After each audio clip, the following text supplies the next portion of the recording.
नमस्कार, आप सभी का हमारे YouTube चैनल में हार्दिक स्वागत है। प्रेरणादायक कहानियों की सीरीज में अगली कहानी के साथ प्रस्तुत हैं। नाम है इसका नगाड़े का इंसाफ।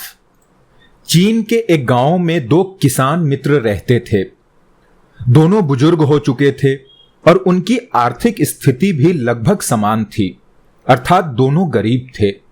एक बार दोनों के खेतों में अच्छी फसल हुई और दोनों उसे बेचने शहर की मंडी में गए। उस जमाने में मुद्रा के रूप में चांदी के सिक्कों का प्रचलन था। सो फसल बेचने पर उन्हें जो चांदी प्राप्त हुई उसे लेकर वे शहर की एक सराय में ठहर गए, क्योंकि गांव लौटने के लिए काफी देर हो चुकी थी। गरीब को अगर थोड़ा सा धन प्राप्त हो जाए तो उसके दिमाग में सबसे पहले उस धन की सुरक्षा की बात आती है।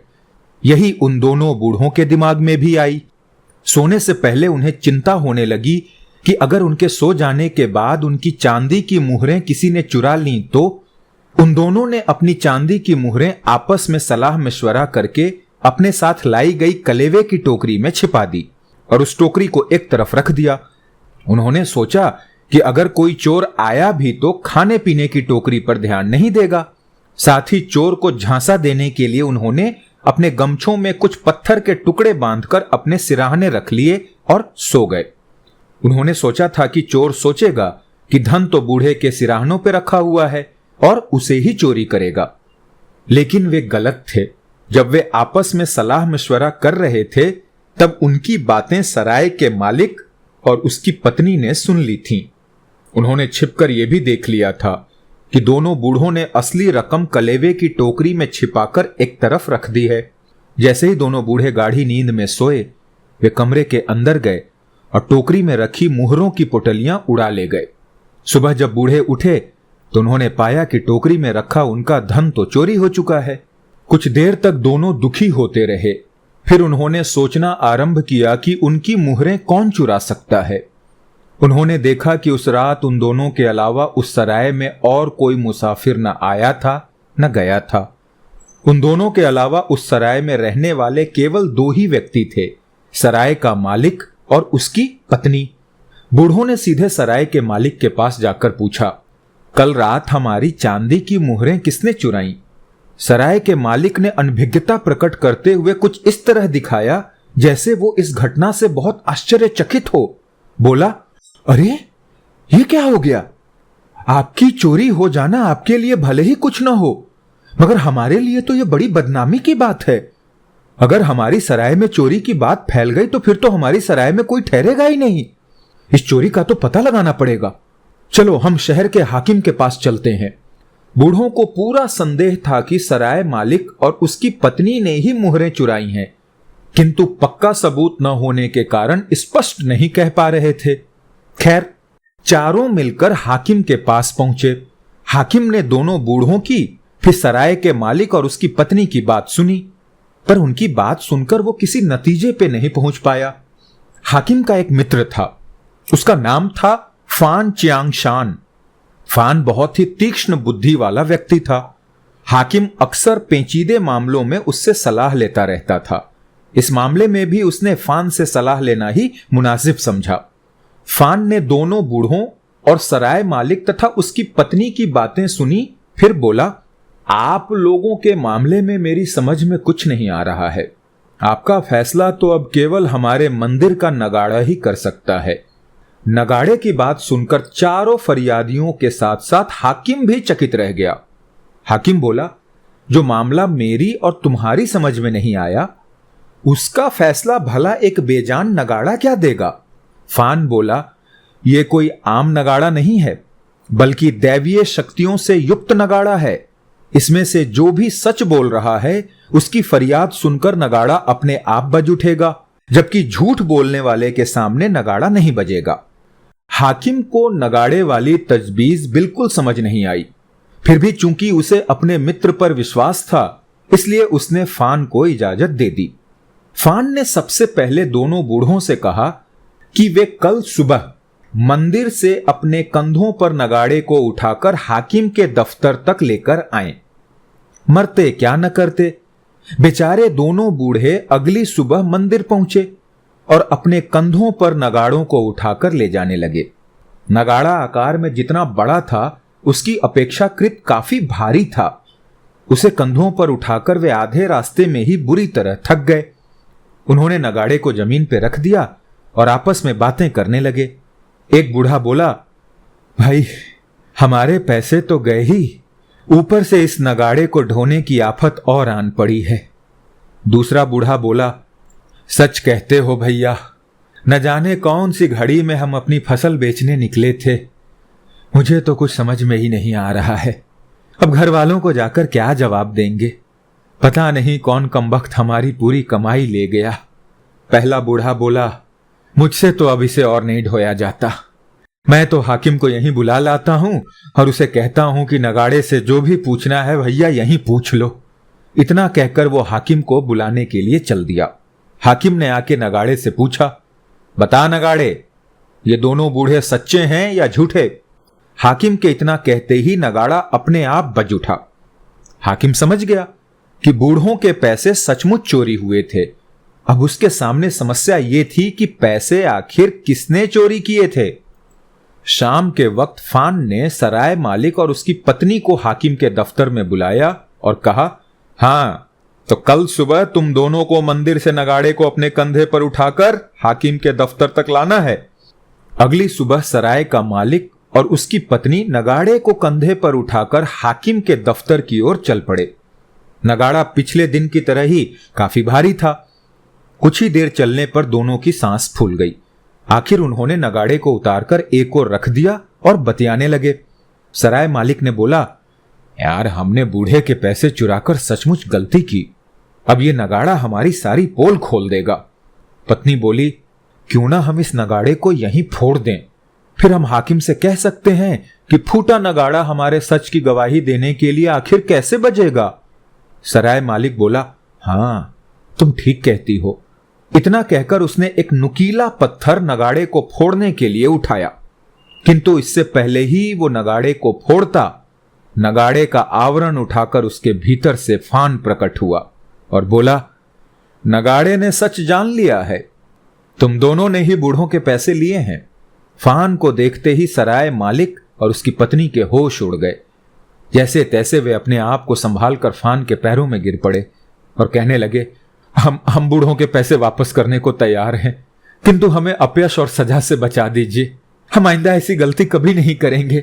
फान बोला, तुम्हें माफ करने का अधिकार केवल उन दोनों बूढ़ों के पास है। दोनों गरीब बूढ़े अपना धन पाकर खुश हो गए और सराय मालिक और उसकी पत्नी को क्षमा करते हुए अपने घर को चल दिए। आइए एक और कहानी पढ़ लेते हैं। नाम है इसका अच्छा सौदा। पुराने जमाने की बात है। किसी गांव में एक किसान रहता था। सौभाग्य से उस किसान को बहुत ही सीधी साधी और नेक पत्नी मिली थी। कई वर्षों के वैवाहिक जीवन में वो कभी पति से झगड़ना तो दूर, रूठी तक न थी। लड़ाई झगड़ा जैसे वो जानती ही न थी। हर बात में वो पति की हां में हां मिलाती और किसान जो भी करता, चाहे वो अच्छा हो या बुरा, उसकी तारीफ करती। किसान के मित्र अक्सर उससे कहते, तुम हर काम स्त्री के मन मुताबिक करते हो ना, इसीलिए वो तुमसे झगड़ा नहीं करती। कभी कोई ऐसा काम करो जो उसे पसंद ना आए, फिर देखना वो तुम्हारी क्या गत बनाती है। परंतु किसान मित्रों पड़ोसियों की ऐसी बातें सुनकर सिर्फ मुस्कुराकर रह जाता था, क्योंकि वो जानता था कि उसकी पत्नी सचमुच में बहुत अच्छी है। उस किसान के पास थोड़ी सी जमीन और 2 गायें थीं, जिससे उसका गुजारा आसानी से हो जाता था। पत्नी नेक होने के साथ साथ कुशल गृहिणी भी थी, जिससे उसने थोड़ी थोड़ी बचत करके अपने पास लगभग 100 रुपए भी जमा कर लिए थे। एक रोज उसने अपने पति से कहा, हमारे पास 2 गायें हैं, जिनकी चारा टहल करने में आपको बहुत मेहनत करनी पड़ती है। मुझसे ये देखा नहीं जाता। क्यों ना आप एक गाय को बाजार में जाकर बेच दें, हमारे लिए तो एक ही गाय काफी है। पत्नी की बात किसान को जच गई। सचमुच 2 गायों की देखभाल करने में उसे बहुत मेहनत करनी पड़ती थी। इसीलिए अगले ही दिन वो गाय को लेकर शहर के बाजार में बेचने के लिए चल दिया। वो अपनी गाय के दाम 100 रुपए के आसपास चाहता था, किंतु उस रोज किसी ने भी उसके 50 रुपए से अधिक नहीं लगाए। ये देखकर किसान ने गाय बेचने का इरादा बदल दिया और शाम होने से पहले ही अपनी गाय लेकर वापस गांव की ओर चल दिया। वो वापस तो चल दिया, किंतु गाय के न बिक पाने का उसे बहुत अफसोस हो रहा था। जैसे जैसे वो आगे बढ़ता जा रहा था, उसे पछतावा होने लगा कि उसने उसे 50 रुपए में ही क्यों नहीं बेच दिया। खैर, आगे रास्ते में उसे एक आदमी मिला जो घोड़े पर सवार था। संयोग से उस घुड़सवार को किसान की गाय बहुत पसंद आई और उसने घोड़े के बदले किसान से वो गाय लेनी चाहिए। किसान तो वैसे भी गाय से छुटकारा चाहता था, उसने फौरन गाय देकर घोड़ा ले लिया। घोड़े को लेकर किसान आगे चला तो वो फिर सोचने लगा कि गाय के बदले घोड़ा लेकर उसे क्या फायदा हुआ। इस घोड़े की देखभाल में भी उसे उतनी ही मेहनत करनी पड़ेगी, ये भी गाय से कम चारा नहीं खाएगा। वो सोचता ही जा रहा था कि तभी उसे एक और आदमी मिला जो बकरी लिए हुए जा रहा था। किसान को पता नहीं क्यों उसकी बकरी पसंद आ गई। उसने बकरी के मालिक से पूछा कि क्या वो घोड़े के बदले बकरी दे सकता है। अब घोड़े के बदले बकरी देने से कोई क्यों मना करेगा। सो बकरी के मालिक ने तुरंत बकरी किसान को थमा दी और खुद घोड़े को लेकर चला गया। अब वो बकरी लेकर थोड़ी दूर चला तो उसके दिमाग में आने लगा कि बकरियां तो जल्दी जल्दी बच्चे देती हैं, कुछ ही समय में उसके घर बकरियों का झुंड लग जाएगा और उसे आराम मिलने के बजाय उल्टा काम ज्यादा बढ़ जाएगा। इन्हीं ख्यालों में डूबा वो चला जा रहा था। उसे एक औरत मिली जिसके हाथ में एक मुर्गी थी। बातों बातों में किसान ने अपनी बकरी उस औरत की मुर्गी से बदल ली और प्रसन्न मन से घर की ओर चल पड़ा। उसका गांव अभी भी काफी दूर था और रास्ते में उसे तेज भूख लगने लगी, मगर उसके पास इतने पैसे नहीं थे कि वो कहीं भोजन कर सके। सो रास्ते में मिलने वाले एक भोजनालय पर उसने मुर्गी के बदले पेट भर भोजन किया और खाली हाथ अपने घर की ओर चल पड़ा। जब वो अपने गांव पहुंचा तो घर के बाहर ही उसे अपना वो पड़ोसी मिल गया। उसने पूछा, क्यों भाई, सुना है गाय बेचने शहर गए थे, अच्छा सौदा करके आए हो ना।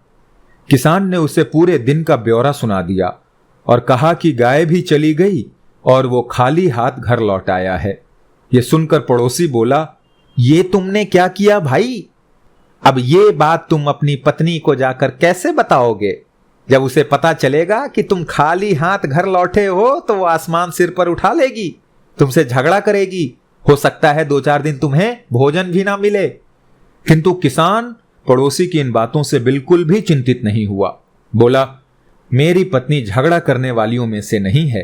पड़ोसी बोला, अरे मैं जानता हूं तुम्हारी पत्नी बहुत सीधी साधी है, लेकिन जो बेवकूफी तुमने की है ना, उसे कोई भी औरत बर्दाश्त नहीं कर सकती, भले ही वो कितनी अच्छी क्यों ना हो। अरे आज तो तुम्हारी खैर नहीं है बच्चों। किसान फिर भी निश्चिंत भाव से बोला, मेरी पत्नी झगड़ा नहीं करेगी, तुम देख लेना। पड़ोसी बोला, शर्त लगाते हो? किसान बोला, लगा लो शर्त। तुम मेरे साथ चलो, मेरे घर के दरवाजे के पास छिप जाना। मैं भीतर जाऊंगा और जो बातें तुम्हें बताई हैं वही सारी पत्नी को भी बताऊंगा। अगर वो मेरे ऊपर चीखे चिल्लाए तो मेरे घर में बचत के 100 रुपए रखे हैं, वो मैं तुम्हें दे दूंगा, और अगर वो नाराज नहीं हुई तो तुम मुझे 100 रुपए दोगे। बोलो मंजूर है? मंजूर है, पड़ोसी बोला। दोनों किसान के घर पहुंचे। पड़ोसी दरवाजे के पास छिपकर कान लगाकर खड़ा हो गया और किसान भीतर चला गया। पत्नी किसान को देखते ही बोली, जी आप आ गए, क्या गाय बिक गई? अरे नहीं बिक सकी, कोई 50 रुपए से ज्यादा ही न देता था। चलो अच्छा ही हुआ, वैसे भी उस गाय के बिना मेरा भी दिन भर से जी ही न लग रहा था। पत्नी बोली, गाय वापस नहीं लाया। रास्ते में एक आदमी मिला, मैंने उसे गाय देकर उसका घोड़ा ले लिया। घोड़ा ले लिया? अरे ये तो बहुत अच्छा किया आपने। अब हम एक गाड़ी और बनवा लेंगे, फिर अपनी घोड़ा गाड़ी में बैठकर जहां चाहे वहां जाया करेंगे। पत्नी हुलस कर बोली, अरे आगे तो सुनो। किसान बोल पड़ा, घोड़ा लेकर घर आ ही रहा था कि रास्ते में एक बकरी वाला मिल गया। उसे घोड़ा देकर उसकी बकरी ले ली मैंने। बकरी? अरे वाह, मेरी तो कब से इच्छा थी कि हमारे घर में एक बकरी हो। ये तो आपने बहुत ही अच्छा काम किया। पत्नी खुश होते हुए बोली, अरे पूरी बात तो सुना करो भगवान। आगे जाकर मैंने बकरी के बदले एक मुर्गी ले ली। अरे ये तो आपने बहुत ही अक्लमंदी का काम किया। अब हमें अंडे भी खाने को मिल जाया करेंगे। अरे रुको तो भगवान, मुर्गी लेकर घर आ ही रहा था कि रास्ते में मुझे भूख लगने लगी, तो मैंने एक भोजनालय में मुर्गी देकर बदले में भोजन कर लिया। हाय राम, आपको भूख लगी? मैं भी कैसी पागल हूं, जाते समय आपको रास्ते के लिए कलेवा बांध कर भी नहीं दिया था। वो तो अच्छा हुआ कि आपके पास मुर्गी थी तो भोजन भी कर लिया। अच्छा ये तो बतलाइए कि मुर्गी के बदले में भोजनालय वाले ने आपको पेट भर भोजन कराया कि नहीं? पत्नी चिंतित स्वर में बोली। भोजन तो पेट भर कराया था उसने, लेकिन खाली हाथ घर लौटना पड़ा है। किसान बोला। कैसी बात करते हैं आप भी, पैसा क्या आपके प्राणों से बढ़कर है? भगवान की बड़ी कृपा थी कि आपके पास मुर्गी थी, नहीं तो आज आपको भूखे रह जाना पड़ता। और अगर ऐसा होता तो मैं अपने आप को कभी क्षमा नहीं कर पाती। चलिए आप हाथ मुंह धो लीजिए, मैं आपके लिए गर्मा गर्म भोजन परोसती हूं। इतना कहकर पत्नी जल्दी जल्दी रसोई की ओर चली गई। दरवाजे पर कान लगाकर पति पत्नी की बातें सुन रहे पड़ोसी ने पहले तो अपना माथा पीटा, फिर चुपचाप 100 रुपए अपने घर से लाकर किसान को दे दिए। भाई शर्त जो हार गया था। धन्यवाद। अच्छे कर्म करो, अच्छी नीयत रखो, अच्छी सोच रखो, अच्छा ही होगा। दोनों कहानियों से यही हमें पता चलता है। झूठ मत बोलो, अच्छा करो, मानवता दिखाओ।